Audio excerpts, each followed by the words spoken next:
And welcome back to the Hot Lap, where we are talking the F1 2023 Sao Paulo Sprint Grand Prix, Brazilian Sprint Grand Prix. It gets very confusing, doesn't it? If you watch Ted Notebook, I mean, he was pretty much referring to it as both. I want to call it the Brazilian Grand Prix, but I think officially people are also calling it the Sao Paulo Grand Prix. Anyway, I digress. Let's get into our winners and losers from what was a fairly exciting sprint race. Really good if you are a Max Verstappen fan. Maybe not so much if you're a fan of every other team and driver. But I guess we get it. I guess we guys are getting used to it this year. If you're a Max Verstappen fan, you're loving it. If you're a Red Bull fan, you're mostly loving it. Unless you're on the side of Mr. Perez. But our first loser, let's be honest, Lewis Hamilton. We expected so much coming into this race. Okay, Mercedes weren't qualifying very well, but you know, we were promised. Yes, Mercedes. Everyone was talking about their tyre wear. It's going to be really good. It's going to be really good. Hamilton had that amazing pass from Perez at the beginning of the race, and then I think due to the tyres, he went into reverse gear, didn't he? And he was out qualified, obviously, by Russell as well. So not particularly great for Hamilton, who's been, doing well. But speaking of his teammate, there he is. A sad man also, George Russell again. He was into second and we thought, could it happen again? Could this be happening again? Could Mercedes win the Brazilian Grand Prix sprint for a third year in a row? Alas, he ended up finishing some 25 seconds behind Max Verstappen. And he was passed by Perez as well and Norris after passing Norris, who was kind of asleep on the first. But our first winner, although he probably wouldn't think he's a winner, is Daniel Ricciardo. Yeah, why? He gave us some of the best racing. He showed us why Red Bull could perhaps hire Ricciardo next year and not Perez. Yes, Perez did that good move in the end on Lewis Hamilton with, a much faster car. And I tell you what, the tyres were a lot better on the AlphaTauri than they were on the Mercedes and possibly even the Ferrari. But wow, I mean, Danny Ricciardo, some awesome moves around Sainz. Funnily enough, he finished behind him anyway. But he was lambasting himself, criticising himself to his engineer in the end. But I think he did well. But even better was this man, the Yuki Tsunoda. I mean, the form in Mexico, he showed us something there. Finishing sixth, getting 3 crucial points, passing Hamilton towards the end, catching Leclerc, and Yuki Tsunoda, absolutely amazing for the AlphaTauri team. They have come so strong since that update, and both drivers absolutely deserve their place in Formula One. But let's get into the actual results. Here they are. So first, Verstappen dominated. I mean, I was debating whether to put him in winners and losers, but it's almost like, what's the point? It's kind of expected at this point, isn't it? Norris leaving the door wide open at the start. Hello, Max. Come on in. Okay, maybe I'm a tiny bit harsh, but in that second phase of the start, he left the door wide open. He kind of, by the time he realised Max was there, it was too late. He didn't try to pinch him, where, as we saw, for example, Max and Leclerc at Kota. Wow, I mean, that was almost a bit overly aggressive, wasn't it? Third, Perez in third, doing his job, really, but bad start. Not as bad as Norris's, but bad start. Russell, I think that's the best Mercedes could have done. And on a day where Mercedes had worse tyre wear than the Ferrari team, that is saying something, isn't it? Leclerc in fifth, Tsunoda sixth. Hamilton, we've already spoken about Hamilton, Tsunoda, and Ricciardo. Yeah, entering reverse gear. You're looking at 34.7 seconds behind Max Verstappen. And you're looking at some 30 seconds over what is a third of a Grand Prix distance behind Norris. Wow. 8th is Sainz, 9th Ricciardo, fantastic. 10th, Piastri, poor Ricciardo just outside the points, couldn't quite get Sainz. Alonso 11th, having quite a lot of fun, I thought there. Stroll 12th, not too bad for the Aston Martin team. It kind of bodes well for tomorrow's race, I think. How long will they be staying in third and fourth? Will anyone get by them? I do think eventually they will, but it could be a question of when. 14th for Ocon, 15th for Albon. Well done, obviously. Poor Ocon. Oh, poor Ocon after in sprint quali. I think it was more Ocon than Alonso. He kind of lost the car going in. Maybe he was distracted by Alonso, but well done to the Alpine team for getting that sorted. 16th Magnussen, 17th Zhou, 18th Hulkenberg, 19th Bottas, and last, and well, maybe least, Logan Sargent. Yeah. I mean, your teammate finished, a good 17 seconds ahead of you.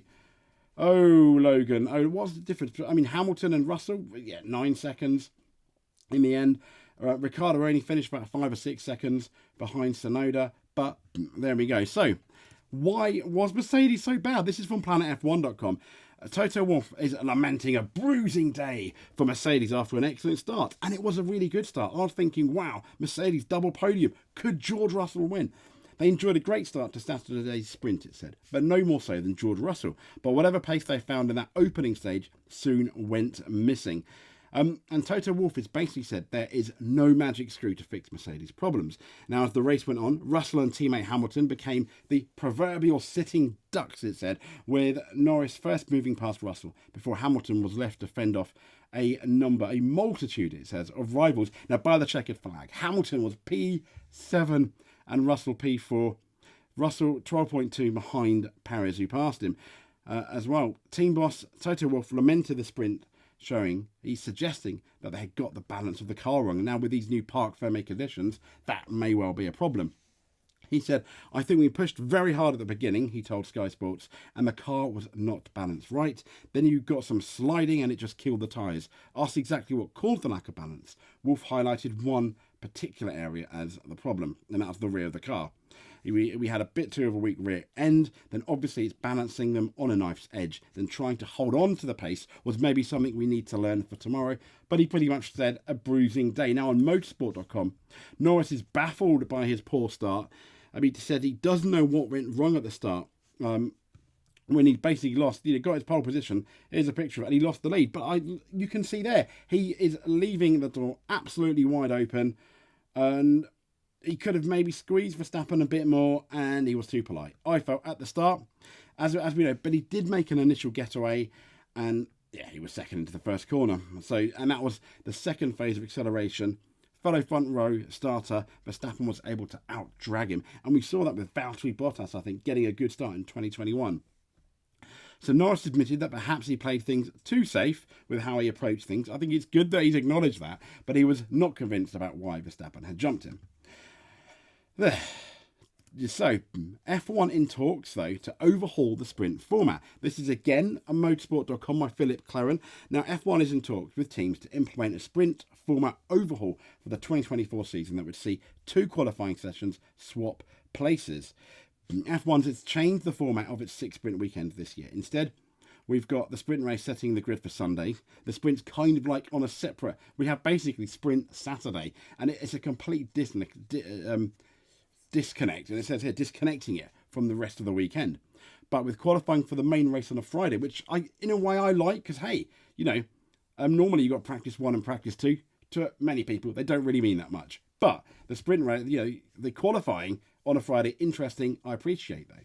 It happens when some people are at work or getting home from work, so some people might not always be able to watch it. And it was also hamstrung the teams as it saw their cars placed on the parc fermé conditions from Friday's sole free practice onwards. I don't have a problem with that. It's just challenging for the teams. It makes it more interesting. I mean, no one predicted today that Mercedes would have one of the worst tyre wear. And that practice 1, that ended up befuddling Red Bull last year when they got the setup completely wrong, and we had a really entertaining race. Now, it says, following feedback from fans and teams, talks have started between F1 and its teams to come up with a format overhaul for 2024 that will bring 6 sprint weekends more in line with a traditional Grand Prix schedule. One proposal for its qualifying for Sunday's Grand Prix to return is the typical Saturday afternoon slot, with the sprint race held on Sunday morning. The sprint shootout that sets the grid for the race would then be moved to Friday afternoon following a single free practice session. So if they're keeping that practice session, I think that's good. I don't think there should be an overhaul on parc fermé. Maybe they can change certain things, but I think, like at the moment, they have to be very strict. Maybe, for example, you could change your rear wing, which I don't believe you're allowed to change at the moment under parc fermé conditions. But other than that, I think it should be very, very limited to what you can change. Maybe add a few extra things. What do I know?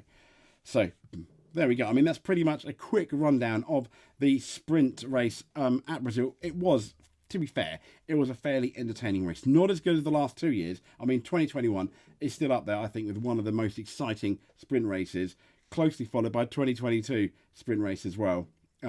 For Brazil, it's a circuit that absolutely lends itself to awesome sprint races. But let's remind ourselves of our winners and our losers. Our first loser, Lewis Hamilton. Tyres. They just ran out. Looked so good at the beginning, but no. But I think George Russell is our next guy. He looked even better, but poor George.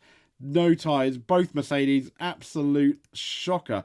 But Yuki Tsunoda, absolutely fantastic. He showed us in Mexico what he could do. This time he didn't make a mistake.